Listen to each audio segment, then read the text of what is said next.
Well, businesses are closing, markets are on a wild ride. People are out of pocket for events or trips that they have now canceled. COVID-19 is also leaving people with a lot of questions about their personal finances. So joining me now is CTV's chief financial commentator who works clearly 24/7 on our behalf, Pattie Lovett-Reid, because you have all of the answers that all of us. Oh, I'm joking, of course. I know, of course you are. There's a lot of information that's coming out that we need you for right now, especially. Can I dive right in with questions? Go right ahead. Okay, someone is forced to miss work because they have been infected with COVID-19 or they've been told to self-quarantine. How do they make ends meet? What is your advice? All right, so the first thing I would do is be very clear on the compensation that you're going to get in terms of continuity from your employer. Okay. Some of the larger organizations are already coming out with their policies now. Some of the smaller ones, small business, may not have the horsepower to really be clear around it.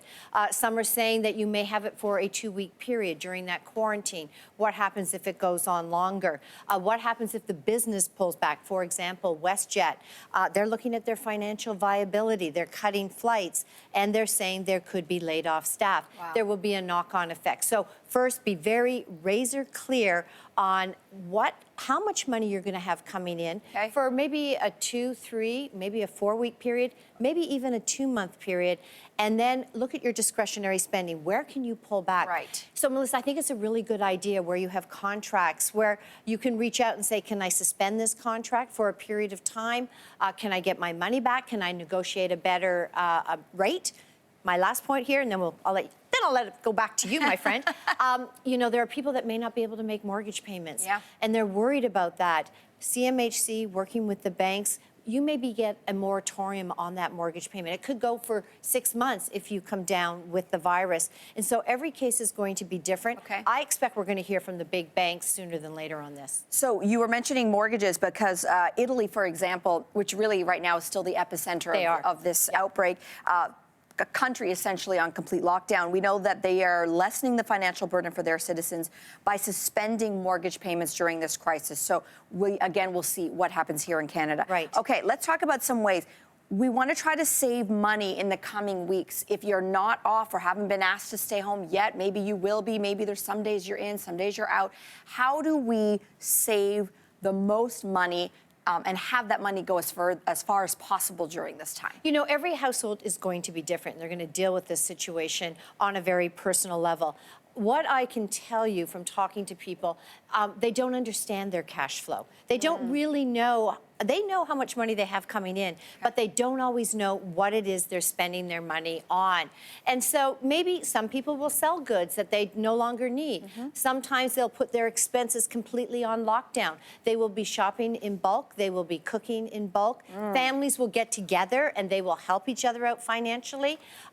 You know, I often talk about an emergency fund, and this is where you have 3 to 6 months living expenses in cash. Best if never used, but invaluable if you need it. But I'm not Pollyanna. I get that a lot of families here have high debt levels. They're living close to the margin. And so my rallying cry to say is, if you have a credit card, don't use it unless you need to. If you have a line of credit, don't use it unless you need to. But people are also asking me, because the markets are a mess and there is extreme volatility there. Should I sell a stock? You sell a stock and you will lock in a loss, but I'm okay with that if you have to make ends meet. So typically you're not in the markets unless you have a 5-year time horizon. And if I can say, we're seeing rates being cut right around the globe in a coordinated effort. We're seeing something called quantitative easing.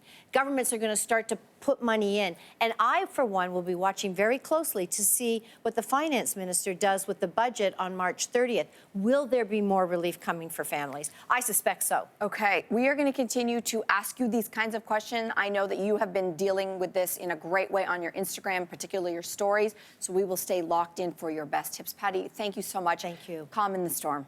Thank Let's you. hope so. But stay healthy, first and foremost. Yeah, absolutely. Thanks for watching. If you like this, be sure to subscribe here. And you can check out more Your Morning videos right here.